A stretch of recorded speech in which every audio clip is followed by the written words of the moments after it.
What's up, guys? Greetings and welcome to another episode of I'm Horror Podcast. I am Horror. Oh, shit. Praying Mantis. Ain't that something? And this praying mantis is literally staring dead in my face. I don't know if this is a symbol or a sign or what. But I little praying mantis, you can go, man. Don't mess with me. I ain't gonna mess with you. You good. Um anyway, what I want to talk to you guys about today is this court case with Baba Yanun, aka Dr. York. Everyone is, you know, getting all boxed up about this court case. Um, Here's my thing, because a lot of people been talking, and I'll just let y'all hear it from the words of the master teacher. People get too secretive. You want to know why? Mm-hmm. Remember this: if something is true, you can blast it across the world, because the truth will always remain the truth. Okay. You understand? But if something is shady, then it's like, keep the secret. Let's keep this a secret. Let's keep this on the down low, as they say. Activate yourself again. Okay. So that other people would have know that if they don't move faster, these people are gonna come and Okay. ask. We want to know why, with all the efforts we put in Africa and all the stuff that went to the embassy, why is Baba still sitting in there? Mm-hmm. Okay, that's what they want to know. Why he's sitting there? Why he's still sitting in there in the prison? He should be home. You're doing that from your end. Right. They're doing it from their end because people say we can't tell you about the diplomatic stuff because it's diplomatic. Okay? Mm-hmm. That's cool. But how long how long we sit here and listen to the secret? Mm-hmm.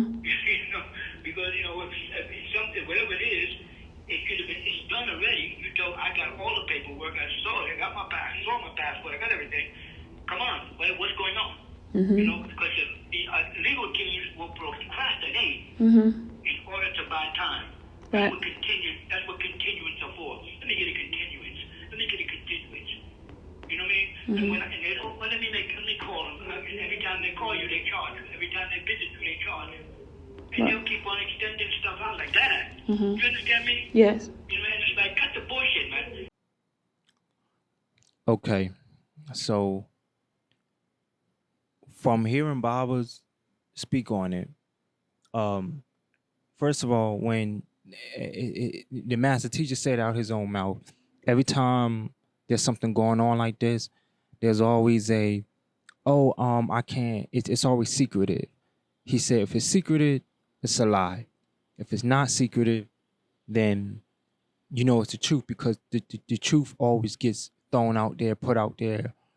The truth going to get spread to every corner of the earth because it's the truth. If it's a lie, then it's like, oh, well, keep it hush hush, keep it secret. I can't say this, I can't say that. I can't. I mean, y'all just heard the master teacher say it. Everyone falls under this. Oh, this is being sabotaged. That's being sabotaged. At one minute is all right. We're answering any and all questions, any and all questions. Then the next minute it's like, you know what, we ain't doing that no more because people's doing this or that. It's a load of hula hoop. You know what I mean? It's a load of BS. And again, with that being said, y'all just heard the master teacher speak on it. So my take on that is I'm a move forward with this. I, as an individual, I cannot prove that there is a court date. I cannot prove that it's not a court date. The best I could do is use right knowledge, which is experience, evidence, and reasoning. According to my experience, evidence, and reasoning in dealing with things like this nature in this tribe, is that, and even after hearing the master teacher just said, is that there's always some form of secrecy and things of that nature going on. It's been 20 years. 20 years, nothing that anyone has said or done, nothing that anyone has collected money on, and no secret in the past 20 years that is for the master teacher's freedom, no secret nor non-secret has done anything to free the master teacher. No, nothing. There has been nothing factually, and this is all facts. Nothing has been done in the last 20 years that is useful and that can free the master teacher because he is still locked up. So you can't tell me that, oh, well, this was done and that was done. But you know what? I bet you it falls under secrecy. I bet you it falls under what the master teacher just spoke on and just said. I bet you it's something that's like, oh, well, we can't really tell you or mention it because of A, B, C, or D. When if it was it was already done, right? If someone said they can't mention something and things are being done that helped Bob's case, then why the secrecy? You see what I'm saying? Like, it's like we keep claiming that this is it. Look how many times y'all have said, I know we say this every year. You right, you do. If for those of you that don't know, we would be insane when every year at the at any Nawapi and Sabian Tamaran event, especially the ball, everyone is saying that, okay, next year's gonna be the year, or this year's gonna be the year that the master teacher's gonna be free. They can feel it, so on and so forth. With that being said, that's literally the definition of insanity. We're insane.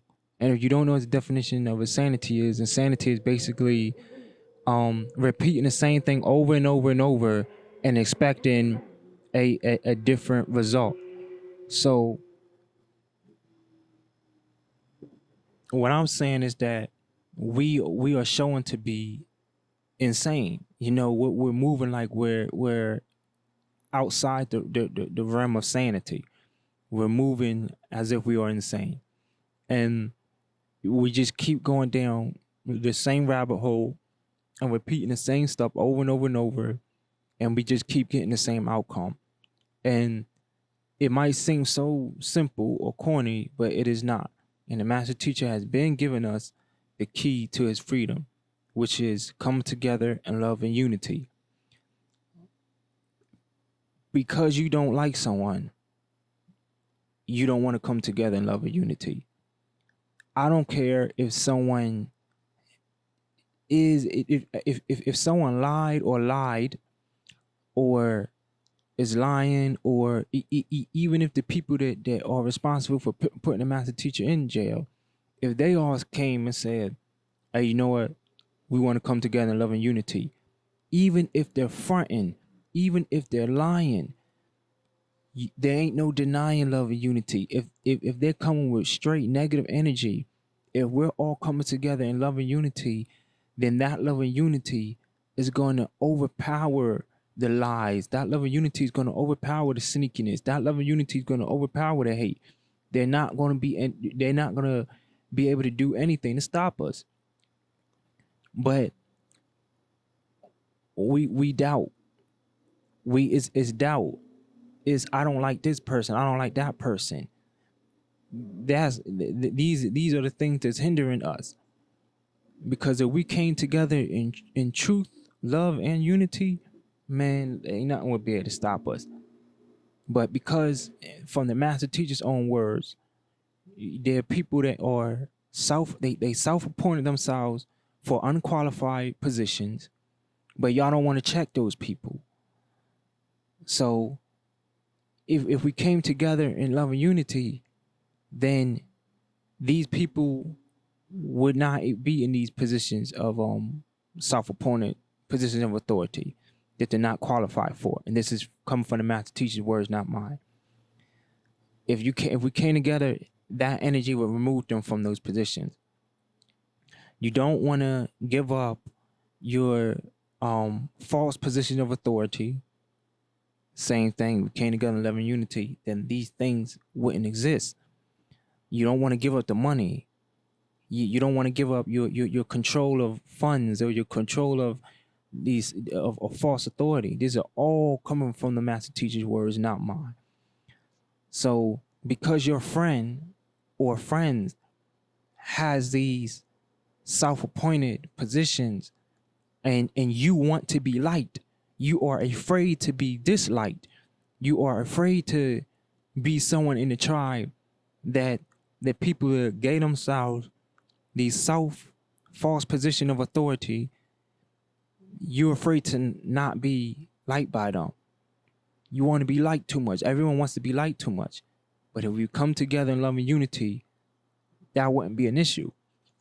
So don't use, oh, well, we can't come together in love and unity because they're disagreeable people in the tribe.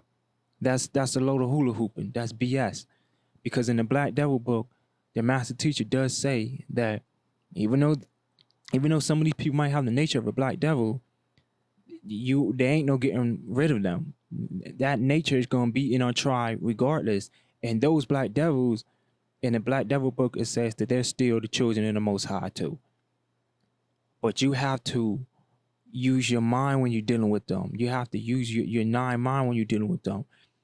If we're coming together in love and unity, and we're showing love and unity, ain't nothing they do or say or plotting, planning, none of that's gonna work. Because we're coming together in love and unity. So that's all we have to do.